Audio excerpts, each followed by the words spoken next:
তিন রকমের ধর্মের লোক বেশি আছে, খ্রিস্টান, ইসলাম আর হিন্দু।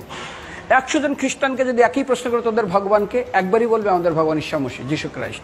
মুসলমানকে জিজ্ঞাসা করবে 3 থেকে 5 মানে মৃত্যুর আগে পর্যন্ত, যাকে এই তোদের ভগবানকে, একই উত্তর দেবে, ভাই আমাদের ভগবান হলো আল্লাহ। হিন্দুদেরকে যদি একই প্রশ্ন করা হয়, ভাই তোদের ভগবানকে, কনফিউজ। 100% হিন্দু 100% কনফিউজ, জানে না ভগবানকে। দ্বিতীয়ত, যদি তুই মুসলমানকে জিজ্ঞাসা হয় তোরা মসজিদে কেন যাচ্ছিস, ওদের শিখানো হয় মসজিদে যেতে হবে নামাজ আদায় করার জন্য। সপ্তাহে ওরা 100% একদিন মসজিদে যাবেই। তুমি যদি খ্রিস্টানদের জিজ্ঞাসা করো তোমরা কেন কোথায় যাবে, কোথায় যাও না, আমাদেরকে একদিন তারা চার্চে যাবে। কেন?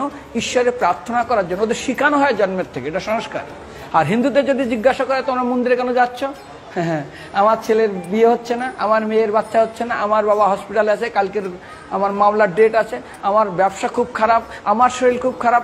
99.99 হিন্দু জানে না মন্দিরে কেন আসা উচিত, তাদের ভগবানকে মৃত্যুর পরে কোথায় যাবে। মুসলমানকে জিজ্ঞাসা করবে মৃত্যুর পর কোথায় যাবে, বলবে ভাই নামাজ রোজা যদি না করি দোজকে যাব, অর্থাৎ নরকে যাব।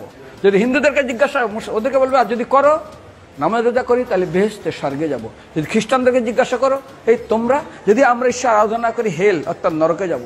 যদি বলা হয় যদি করো ঈশ্বর আরাধনা তাহলে তোমরা হেভেন স্বর্গে যাব। আর হিন্দুদেরকে বলে যে তোমরা মরার পরেই 99% হিন্দু এটাই বলে, মিথ্যাই বলে, আমার বাবার সাজ্ঞানের স্বর্গে গিয়ে বসেছে। তোর বাবা কি জমি কেনা আছে নাকি স্বর্গে? তোর বাবা জমি কেনা আছে যে তোর বাবা মরার পরে স্বর্গে গেছে, হোয়াটসঅ্যাপ করে দেখি এই যে অ্যাটাচ বাথরুম টয়লেট আমি একদম ভালোভাবে পৌঁছে গেছে, তোর বাবা স্বর্গে গেছে জানিস তুই?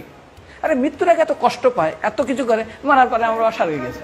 আরে যখন পুলিশে কোনো কয়েদি কোনো অপরাধীকে ধরে 2-4টা ডান্ডা মারে, তারপর থানায় গিয়ে আরো ট্রিটমেন্ট করে, তারপরে কোর্টে বিচারে, তারপর জেল খাটে, মৃত্যুর আগে এত কষ্ট করে আমরা মারা যাই, মারা পরে আমার বাবা স্বর্গে গিয়ে বসে আছে, ওর বাবার জন্য জমি কেনা আছে। না, এরকম বলা যাবে না। এই জন্য আমাদের শাস্ত্র বলে পরলোকগত, স্বর্গীয় বলে না।